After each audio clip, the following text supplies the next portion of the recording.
अस्सलामुअलैकुम dear viewers. तो आज का हमारा टॉपिक इंसर्ट के टैब के अंदर स्मार्ट आर्ट से शुरू होने जा रहा है।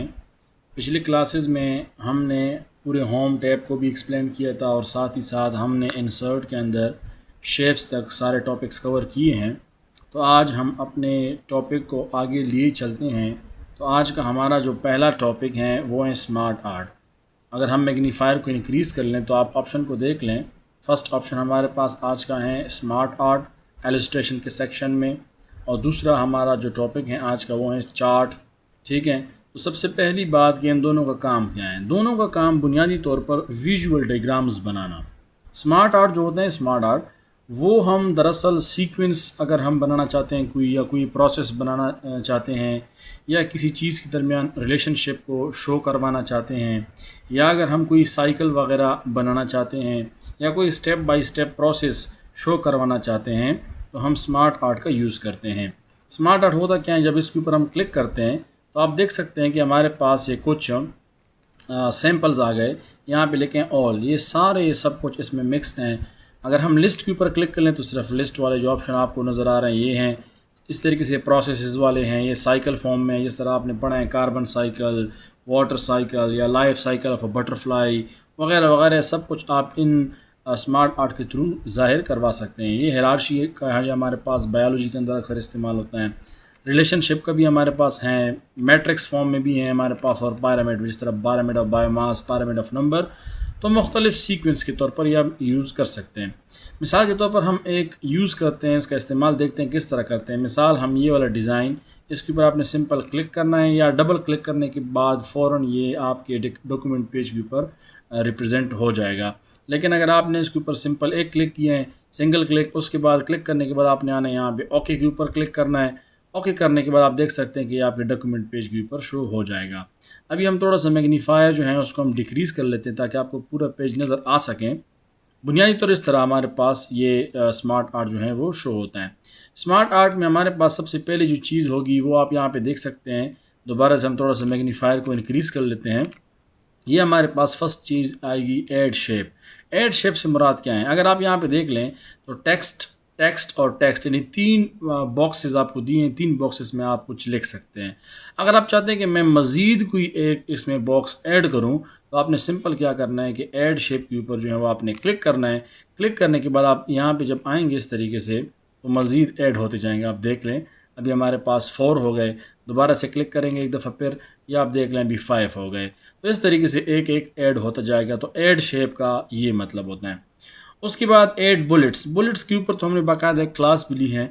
बुलेट्स क्या होते हैं, अगर हम यहाँ पे क्लिक कर लें पहले टेक्स्ट के ऊपर, अब यहाँ पे आप कोई भी बुलेट ऐड कर सकते हैं। इस तरह यहाँ पे बुलेट ऐड हो गया। अब यहाँ पे आप कुछ भी लिख सकते हैं। बुलेट्स इंटर प्रेस करेंगे, नया नीचे बुलेट ओपन हो जाएगा, तो इसको कहते हैं बुलेट्स। और इसी तरीके से लेफ़्ट टू राइट या राइट टू लेफ़्ट का क्या मतलब है, अगर आप यहाँ पे गौर से देख लें, मैग्नीफायर को हम डिक्रीज़ कर लेते हैं। यहाँ पे आप देख, जब हम टेक्स्ट किसी चीज़ को लिखेंगे, मिसाल ये देख लें, तो ये अभी फ़िलहाल दरमियान में लिखाई कर रहा है, यानी दरमियान से शुरू है।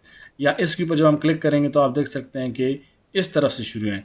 अगर आपने इसको इस तरफ लेके जाना है, मतलब इसको राइट की जगह से लेफ़्ट की तरफ से शुरू करना है, या उर्दू में कुछ चीज़ आपने लिखनी है, तो डिज़ाइन के ऊपर आ जाए, यहाँ पे लिखें राइट टू लेफ़्ट। जैसे ही आप इसके ऊपर क्लिक करेंगे तो ये फ़ौरन लेफ़्ट से राइट के ऊपर चला जाएगा। यानी पहले ये राइट की तरफ शो हो रहे थे ये सारे बॉक्सेस, अभी ये हमारे पास लेफ़्ट की तरफ शो हो रहे हैं। दोबारा आप इसको यहाँ से चेंज कर सकते हैं। उसके बाद हमारे पास जो ऑप्शन है नेक्स्ट है प्रोमोट और डिमोट। इसका क्या मतलब होता है, देखें, प्रोमोट का मतलब है कोई चीज़ को ऐड करना, डीमोट का मतलब कोई चीज़ रिमूव करना। पहले हमारे पास जो हमारे पास डिफ़ॉल्ट थे वो 3 हमारे पास बॉक्सेस थे। अब हमने यहाँ से 2 ऐड किए थे। अब अगर हम इसको कम करना चाहते हैं तो हम क्या करेंगे, सिंपल डिमोट के ऊपर क्लिक करेंगे। फिलहाल प्रोमोट का ऑप्शन बंद है, तो डिमोट के ऊपर जैसे हम क्लिक करेंगे तो एक हमारे पास कम हो गया। दोबारा से क्लिक करेंगे मिसाल के तौर पर, तो फिर इस तरीके से एक कम होता जाएगा। जिसको आपने कम करवाना है उसके ऊपर आप क्लिक कर लें और डिमोट कर लें। और अगर आगे आपने ऐड करवाना है तो प्रोमोट के ऊपर आपने सिंपल क्लिक करना है। तो इस तरीके से ये प्रोमोट होते जाएंगे। तो ये उसके बाद हमारे पास जो नेक्स्ट ऑप्शन है इसी के साथ, वो है टेक्स्ट पेन का। ये आप देख लें, ये हमारे पास नेक्स्ट ऑप्शन है टेक्स्ट पेन। टेक्स्ट पेन क्या होता है, ये दरअसल अगर जिसके ऊपर हम क्लिक करेंगे तो इस साइड, यानी इस साइड इसके साथ ही हमारे पास एक पेन सा एक हमारे कह सकते हैं बॉक्स अपीयर हो जाएगा जहाँ पे आप कुछ भी लिख सकते हैं और वो लिखाई करने के बाद यहाँ पे वो चेंजेस आपको शो होंगी। जैसे ही इसके ऊपर हम क्लिक करेंगे आप देख सकते हैं हमारे पास यहाँ पे एक पेन जो है वो अपीयर हो गया। अब आप इस टेक्स्ट के अंदर कुछ लिखना चाहते हैं तो वहाँ पे आप देख सकते हैं यहाँ पे कि वो चेंजेस होती जा रही हैं। यहाँ पे आपने क्लिक करना है कोई चीज़ लिखना है तो आप देख सकते हैं ये नीचे वाले बॉक्स में आपने कुछ लिखना है तो इस तरीके से लिख सकते हैं, और साथ यहाँ पे आपने कुछ लिखना है तो आप इजीली लिख सकते हैं। और इस बॉक्स को हटाने के लिए आप यहाँ से इसको क्रॉस भी कर सकते हैं या दोबारा से टेक्स्ट पेन के ऊपर क्लिक करके उसको आप रिमूव कर सकते हैं। तो कुछ जो बेसिक्स थी वो तो ये हो गई। उसके बाद अगर आप यहाँ पे देख लें कहें कि लेआउट्स, अगर आपको इनमें से ये डिज़ाइन आपको पसंद नहीं आ रहा, आप सिंपल यहाँ पे क्लिक कर लें, कोई भी डिज़ाइन आप यहाँ से चेंज करवा सकते हैं। ठीक है, तो ईजिली आप कोई भी डिज़ाइन यहाँ से चेंज करवा सकते हैं, इसको कहते हैं लेआउट का ऑप्शन। उसके बाद हमारे पास यहाँ पे है चेंज कलर। अब ये डिज़ाइन आपको पसंद है लेकिन इसका कलर आपको पसंद नहीं है तो आप क्या कर सकते हैं, सिंपली कलर के ऊपर आ जाएं, चेंज कलर के ऊपर, यहाँ से आप कोई भी कलर इसको दे सकते हैं। लेट सपोज हम रेड कलर इसको अप्लाई करवा देते हैं। अब आपके पास जो भी कलर आप देंगे तो आप देख सकते हैं फ़ौरन यहाँ पे मुख्तलिफ़ किस्म के रेड वाले कलर आ रहे हैं। दोबारा देख लें, जब हम इसको ग्रीन करवाते हैं तो आप ग्रीन देख सकते हैं, जब इसको हम ब्लू करवाते हैं या यानी कलरफुल करवाते हैं तो आप देख सकते हैं उसी मुताबिक ये कलर चेंज होते जाएंगे। मिसाल हम फिर से रेड को उठा लेते हैं।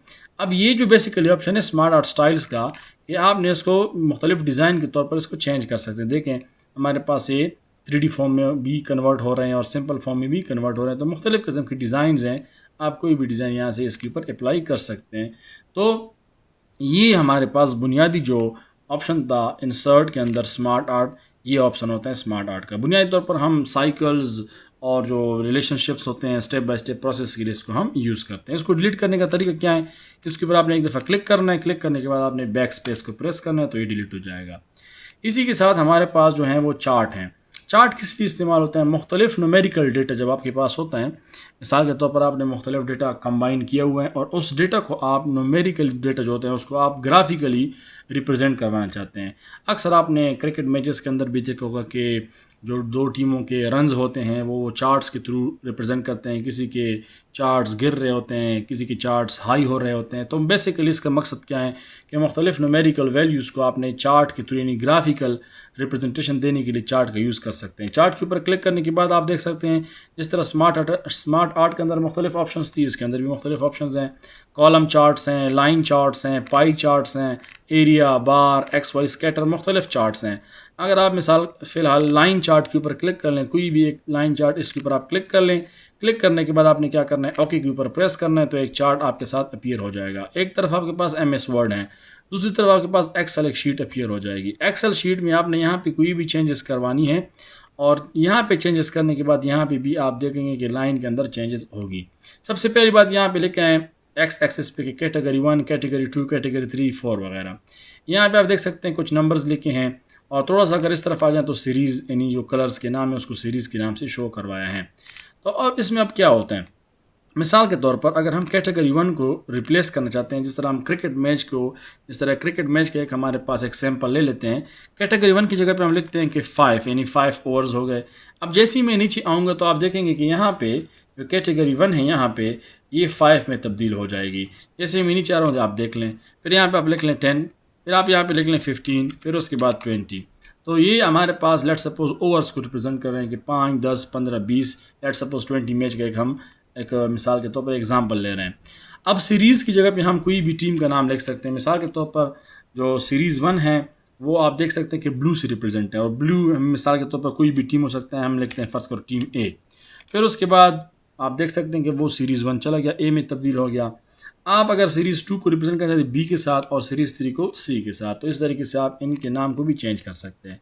इनकी वैल्यू किस तरह चेंज करेंगे, तो ये फ़र्ज़ करो A की वैल्यू है, अगर ये हम चेंज करवाना चाहते हैं, ये फ़र्ज़ करो यहाँ से 4.3 से अगर हम यहाँ पे लिख लें फ़र्ज़ करो 15, फिर उसके बाद नीचे आएंगे तो आप देख सकते हैं चार्ट किस तरह तब्दील हो रहा है। यहाँ पे लिख लें फ़र्ज़ करो 35, फिर उसके बाद 48, फिर उसके बाद लेट्स सपोज 60। तो आप देखते जाएँ चार्ट किस तरह चेंज हो रहे हैं। इसको भी हम चेंज करेंगे, फ़र्ज़ करो 19, फिर उसके बाद 27, फिर उसके बाद 48, उसके बाद लेट्स सपोज 60। इसी तरीके से यहाँ पे भी चेंजेस कर लें 20, यहाँ पे आप लिख लें फ़र्ज़ करो 35, यहाँ पे लिख लें 49 और यहाँ पे लिख लें 63। तो इस तरीके से आप कोई भी चार्ट अपने मर्ज़ी से रिसाइज़ वगैरह, उसके अंदर आप चेंजेस यहाँ से कर सकते हैं। जब आपके चेंजेस वगैरह कंप्लीट हो जाएं तो आपने सिंपल क्या करना है कि एक्सेल वाला जो एरिया है उसको आपने यहाँ से क्रॉस कर देना है, तो आपका जो चार्ट होगा वो आपके सामने तैयार हो जाएगा। अब अगर मिसाल के तौर पर दोबारा से आपने कोई चेंजेस वगैरह करवानी है इसके अंदर, तो यहाँ पे आपको एक ऑप्शन देखने को मिलेगा, वो होता है एडिट डेटा का। जैसे ही इसके ऊपर आप क्लिक करेंगे दोबारा से यहाँ पे एक्सेल शीट अपीयर हो जाएगा, दोबारा आप कोई चेंज कर सकते हैं। उसके बाद फिर यहाँ से क्रॉस कर लें, फिर आपके पास टेबल। अब अगर आपको टेबल ये सिंपल नज़र आ रहा है, इसकी लाइन पसंद नहीं है, तो इसको आप यहाँ से लाइन वगैरह भी चेंज करवा सकते हैं। आप देखते जाएँ, कोई भी आप लाइन वगैरह यहाँ से आप और भी ओपन कर लें, कोई भी आप यहाँ इसको डिज़ाइन वगैरह दे सकते हैं। उसके बाद यहाँ पे अगर चार्ट का, तो हमारे पास रिप्रेजेंटेशन का तरीका है, वे ऑफ रिप्रेजेंटेशन है चार्ट का। अगर वो आपको पसंद नहीं है, सिर्फ सिंपल लाइंस इनने दी हैं, तो आप यहाँ से वो भी चेंज करवा सकते हैं। नीचे आपके साथ चार्ट भी होगा, लाइन भी होगा, ये वाला आप सेलेक्ट कर लें, ये वाला सेलेक्ट कर लें। इसके बाद ये वाला आपके पास है, मुख्तलिफ़ किस्म के चार्ट्स आप यहाँ से कोई भी सेलेक्ट कर सकते हैं। तो ये बेसिकली चार्ट का ऑप्शन है। इसको भी डिलीट करने का सेम तरीका है, इसके ऊपर एक दफ़ा क्लिक करने और बैक स्पेस कर लें, इसको यहाँ से हम डिलीट कर सकते हैं।